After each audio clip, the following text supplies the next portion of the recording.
Phone bill 1000 రూపాయలు వచ్చిందంటేనే బెంబేలు పడతాం. అలాంటిది ఏకంగా 2 లక్షల బిల్లు వస్తే కట్టేది మనం కాకపోతే ఎంత బిల్లు వస్తే ఏంటి? ఆంధ్రప్రదేశ్ ప్లానింగ్ విభాగం ప్రిన్సిపల్ సెక్రటరీ ఎస్పీ టక్కర్ ఫోన్ బిల్లు లక్షల్లో వచ్చింది. అది కూడా నెల రోజుల బిల్లు కాదు, జస్ట్ 3 రోజుల బిల్లే. ఏంటి అంత బిల్ అంటారా? మా కరెస్పాండెంట్ సతీష్ అడిగి తెలుసుకుందాం. సతీష్, చెప్పండి, మీ దగ్గర ఉన్న అప్డేట్స్ ఏంటి? ఎస్పీ టక్కర్ ఫోన్ బిల్లు వ్యవహారం ఏంటి అసలు? నాగరాజు, గత 3-4 రోజులుగా ఆంధ్రప్రదేశ్ సచివాలయంలో ఒక విస్తృతమైన చర్చ జరుగుతుంది.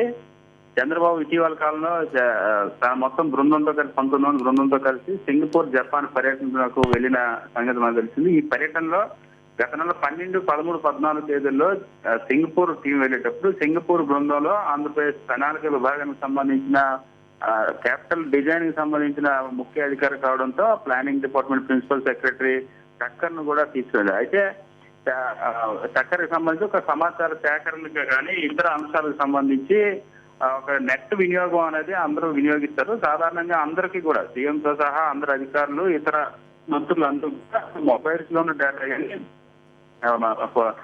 సిస్టమ్స్ సంబంధించి వైఫై నెట్వర్క్ ద్వారా డేటాను డౌన్లోడ్ చేసుకోవాల్సి ఉంటుంది. కానీ ఈయన ఒక సాంకేతికపరమైన చిన్న సమస్య రావడం వల్ల పూర్తిగా మొబైల్ డేటాను వినియోగించడం జరిగింది. పోస్ట్ పెయిడ్ మొబైల్ కావడంతో బిఎస్ఎన్ఎల్ సంబంధించిన 3G డేటాకి సంబంధించి 2,15,000 రూపాయలు కేవలం 12, 13, 14 ఈ 3 తేదీల్లో 3 రోజుల వినియోగం. అంటే పూర్తిగా ఒక నిమిషానికి సుమారుగా 25 రూపాయలు చొప్పున బిల్లు పడింది.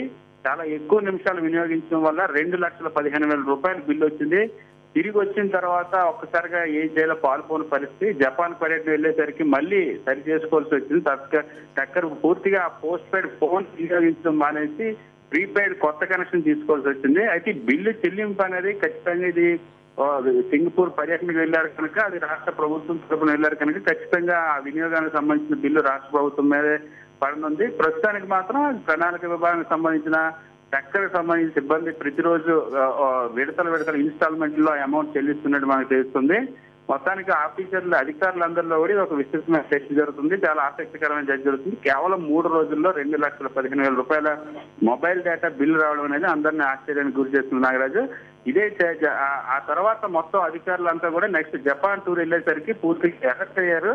ఎవరు కూడా అసలు మొబైల్ డేటా వినియోగించుకున్నా పూర్తిగా వైఫై వినియోగించడం మొదలుపెట్టారు. పూర్తిగా ఒక చిన్న టెక్నికల్ ప్రాబ్లం వల్ల మొబైల్లో వైఫై ఆన్ చేయకుండా మొబైల్ డేటా ఆన్ చేసి మర్చిపోవడం వల్ల 3 రోజుల పాటు కంటిన్యూస్ గా దాన్ని డౌన్లోడ్ వినియోగించడం వల్ల ఇంత పెద్ద మొత్తంలో బిల్లు వచ్చి ఇప్పుడు రాష్ట్ర ప్రభుత్వానికి అది భారంగా మారింది.